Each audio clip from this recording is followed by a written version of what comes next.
Hey friends, good to see you again. Pastor Sherry here. Hope you've had a great week. Before my call to ministry, some of you have heard me say that I had worked in the unemployment office. Well, before that, I was an insurance agent. It's not necessarily a job that I'd want to return to, but it is one that kind of fits my personality because I'm not much of a risk taker. If I had a bucket list, the only thing that would be on it, or the riskiest thing that would be on it, would be to zip line through the jungle of Costa Rica. I'm just not much of a risk taker. I don't trust very easily. In my reading this week, I've seen the issue of trust come up several times, and this got me thinking, what is trust? And more specifically, what does it mean to trust God? What does that look like? The word trust, by definition, is a firm belief in the truth, ability, or strength of someone or something.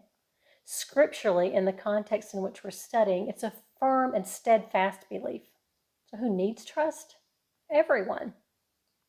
You may say that you have trust issues and therefore you trust no one, but let's face it, we've all had to trust someone whether we wanted to or not.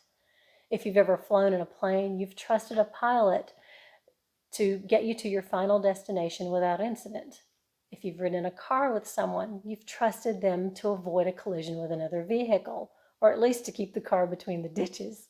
If you've eaten at a restaurant, you've trusted that your meal would be cooked thoroughly and properly. So we all have to trust someone. We can learn an issue about trusting God from our friends the Israelites in the Exodus story. They had to learn to trust God in the desert after their escape from Egypt. And it wasn't a short or easy process, but they did it eventually. Not because they were super smart or eager to learn or patient. No, they learned to trust in God because God is patient with his people, and he knew that they would be better off for having learned the importance of trusting him. Also, God had made a promise to Abraham many years before to give God's chosen people a land to call their own. It took much longer than anyone could imagine for this to happen, but in the process, God was able to prove that he is trustworthy. The teaching of the enslaved Israelites to trust God began with one man, Moses. God had tasked Moses with the job of delivering God's people from Egyptian slavery and oppression. But Moses doubted his ability to convince Pharaoh to let the Israelites go, and he doubted his ability to convince the Israelites to follow him. When told that he would have to do this, Moses questioned God. He said, "Who am I that I should go to Pharaoh?"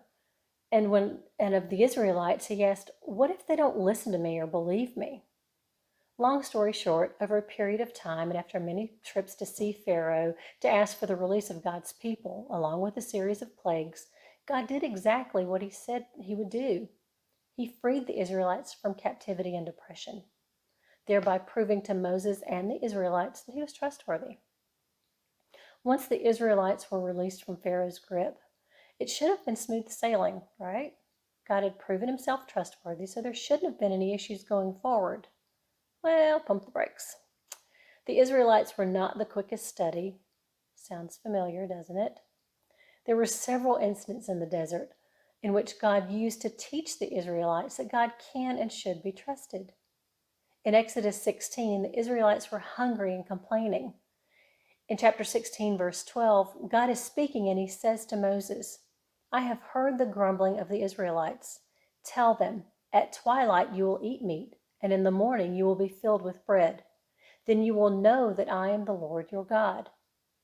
In verses 16 through 19 of the same chapter, it says, "This is what the Lord has commanded.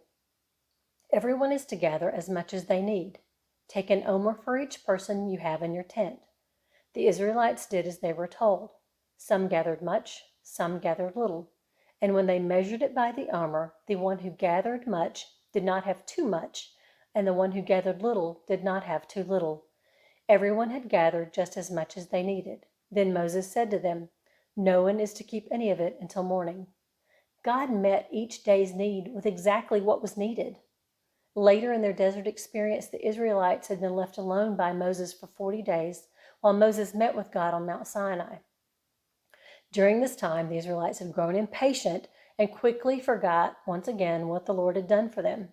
So what did they do? They asked Aaron, Moses' brother, to build a golden calf for them to worship and for them to follow into the promised land.